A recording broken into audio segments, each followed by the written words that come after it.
Okay, guys. So, what I wanted to do today is let us take a look at the organization that is the ODPM.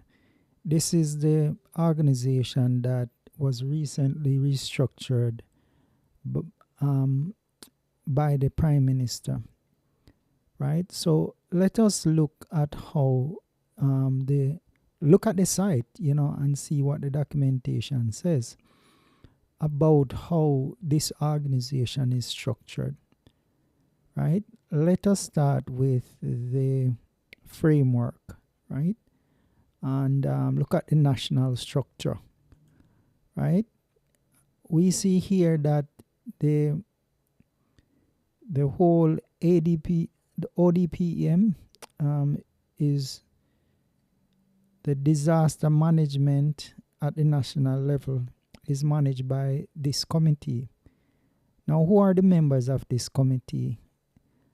All Government of Jamaica ministries, all utility companies, international donor agencies such as Salvation Army, Jamaica Red Cross, Jamaica Defense Force, and the Jamaica Constabulary Force, along with the Jamaica Fire Brigade.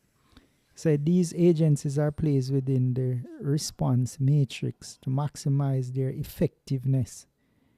So when the Prime Minister said that he is realigning the office, place it under one ministry. This disaster committee already achieved the goal where the JDF is at the table. So I can't understand what more is he trying to achieve, right? By placing it under the ministry when this has been working under Dr. Kirby, Ronald Jackson. This management setup or oversight setup um, allowed us to respond in former years. So why the issue now with having to realign the JDF, and then why not the JCF? Why stop with the JDF when you have three partners here? You have JCF, Fire Brigade. So all three. You in US they refer to these as first responders.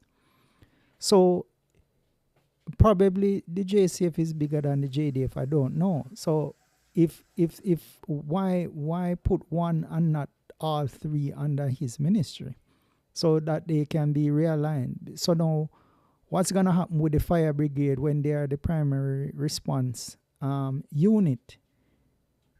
Everybody call the fire brigade to respond. So that's all right. So the other thing I wanted to look at, looking at the website here, right? So we look at this structure, right? So the framework, we have the parish structure, we have the national structure, we have the parish structure, and we have the community structure. So let's look at the parish structure. So disaster management at the parish level. At the parish level, ODPEM works through parish disaster committees, right? This include the custos and mayor of the parish, with the mayor being working member of the committee, chair the PDC jointly. Other sitting members of the committee include all parish councillors, local representatives of various agencies, interested group.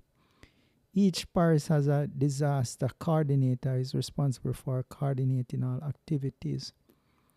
Each parish disaster coordinator has a responsibility of formulating its own plan to meet with local emergencies in keeping with guidelines. Each PDC has a responsibility of formulating its own plan to address local emergency in keeping with guidelines set out by the ODPEM. So that is the parish structure, right? So let us look at the community structure. So we have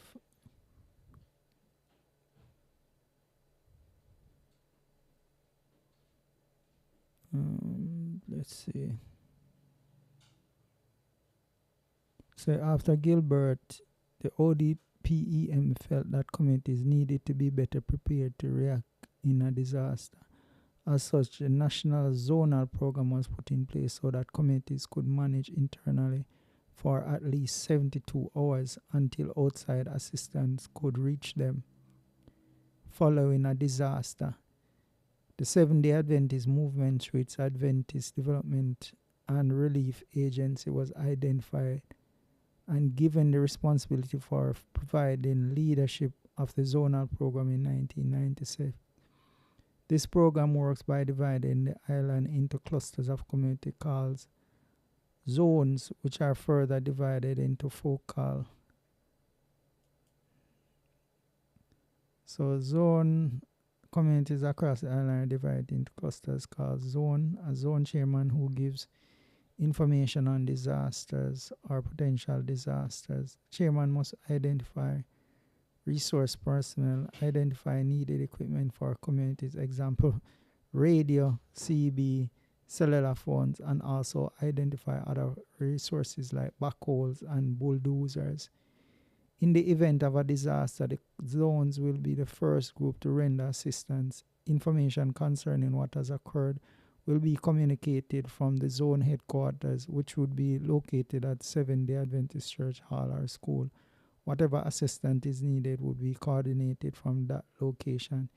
It would also be the distribution center where other support agencies such as the Red Cross Salvation Army will give assistance to victims.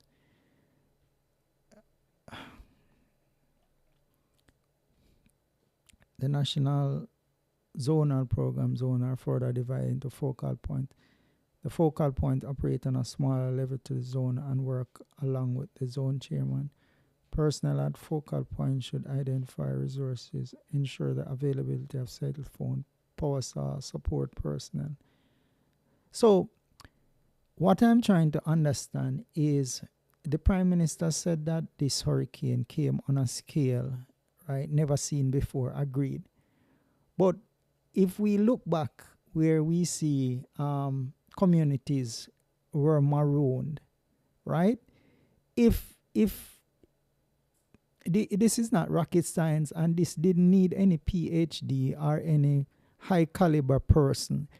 The plan is here. We have the plan. A lot of the issues we saw in the recent Hurricane Melissa, right? We see that there is an established plan here.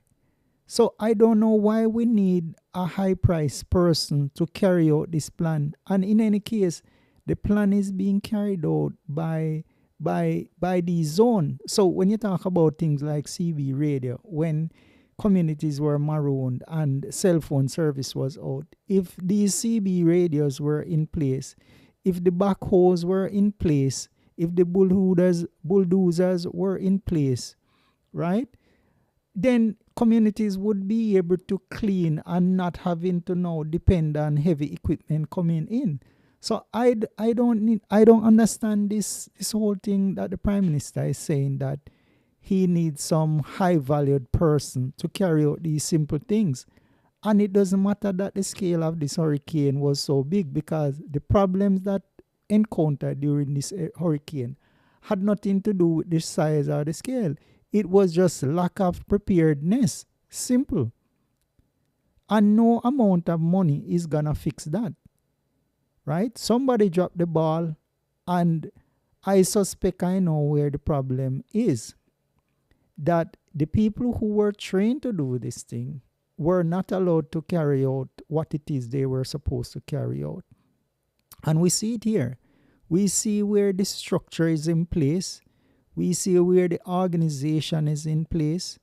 So we see everything that needed to be in place was in place, right? To respond to this disaster. Right? Look at this. The ODPEM has set it out here. You know, you have different structures, right? At the national, regional, parish level, community level. And why was this committee formed after the disaster, right? Where is the planning that would have taken place? I think this committee is headed by the gentleman from JMMB, right? Why was that committee formed on Thursday, and the hurricane was Tuesday? I don't understand. The Prime Minister need to explain all of that to me or to us. So there is another thing about this this website here. I noticed that, for example, when you look at reports, right? You have these different damage assessment report. You have hazard report. Let's look at this hazard report. This hazard report for Anato Bay St. Mary's from 2013, right?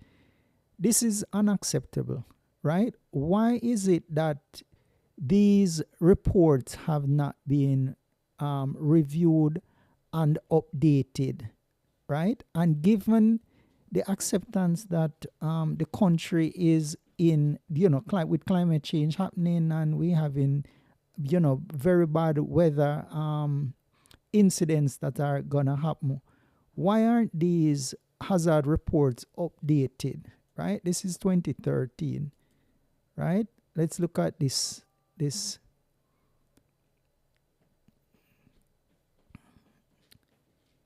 If this were a corporation, and it doesn't matter that the person who is in the position, right, is not paid competitively. The person is in the job, they have accepted the job.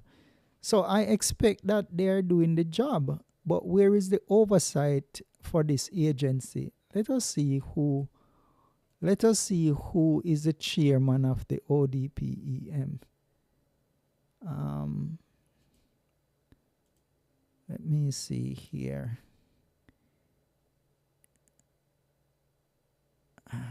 Let's see. About us. See. Okay, let's talk about how the ODPEM is set up. So you have it looks like 5 areas within the ODPEM: Corporate Services Division, Information and Training Division, Mitigation Planning and Research Division, Preparedness and Emergency Operations Division.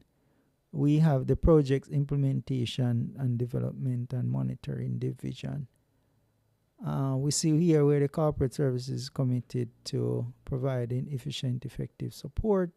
So yeah, they do corporate planning, performance management, succession planning, awards, recognition, board meetings, staff development, right? Finance, the corporate services division, finance, HR. So these are all admin type things. IT, right? And we have the training division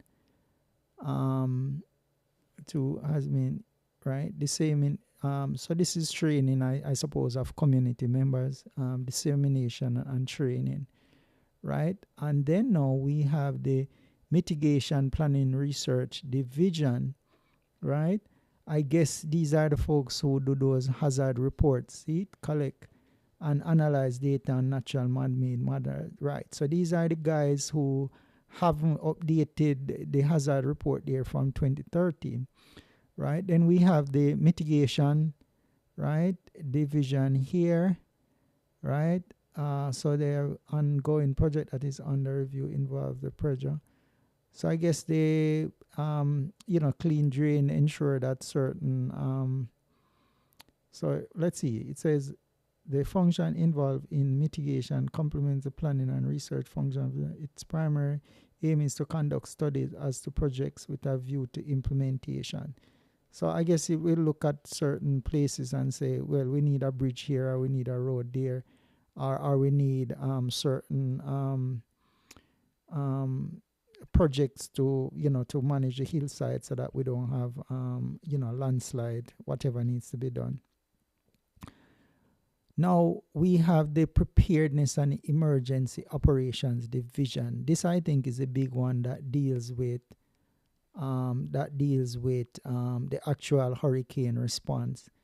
So it says the Preparedness Emergency Division is committed to preparing the nation, the state agencies, and local emergencies to effectively manage, respond to, and recover from the impacts of disaster caused by multiplicity of hazards through training, public awareness, technical advice, coordination, simulation exercises, and planning. He said the Deputy Director General has direct responsibility for the division and has the overall responsibility for the National Emergency Operations Center. So this would be the guy who you see who, would be coming on and giving us advice, during and after the hurricane. So he said the Senior Director of Preparedness and Emergency also support the Deputy Director General Managerial Support, right? So this is the big one within the office, right? So in my mind, I think this ODPEM, I don't think this thing is rocket science. I think the government blunder, and the government is trying to deflect and blaming the ODPEM for the disaster in terms of the response and response to Hurricane Melissa. Because, just looking at the website here, looking at the organizational structure, I think the organization is set up to respond effectively. No, I think that a lot of the problem was resources. I would expect that when they identify schools, right, for shelters, that these schools will have adequate supplies. So, 3 days, the plan calls for that. So the question is, did these schools have, or these shelters have the 3 days of supply as was required? And who was checking on these things to ensure that these schools, these shelters had what was needed and that they were prepared? That who was coordinating all of this to ensure that the community up in Westmoreland, up in Bethel Town, up in Darliston, that there was a bulldozer nearby who were able to clear the roads, right? They had the power saw. Who was doing that leading up? And this is it. Melissa was one of those hurricanes that came very slow. We had about 2 weeks or so to prepare for Melissa, and we knew exactly where Melissa was headed, and so we could get the trucks in place to carry these tractors, down in the western parishes. But none of that occurred with this hurricane. I think we need to know what happened during this hurricane, because, mind you, we still have a full 22 more days left in this hurricane season, and we might very well get another Hurricane Melissa. So we need to know the answers now. We need to know what has happened so far, so that if another hurricane comes in the next 22 days, we are prepared. So I think the Prime Minister really needs to, tell us what the problem was. And I suspect the problem was that the ODPEM was being sidelined because of how I guess there is a perception they did well during COVID. So the idea here was to get the same accolades, and failed miserably. And now we have at least 32 people dead.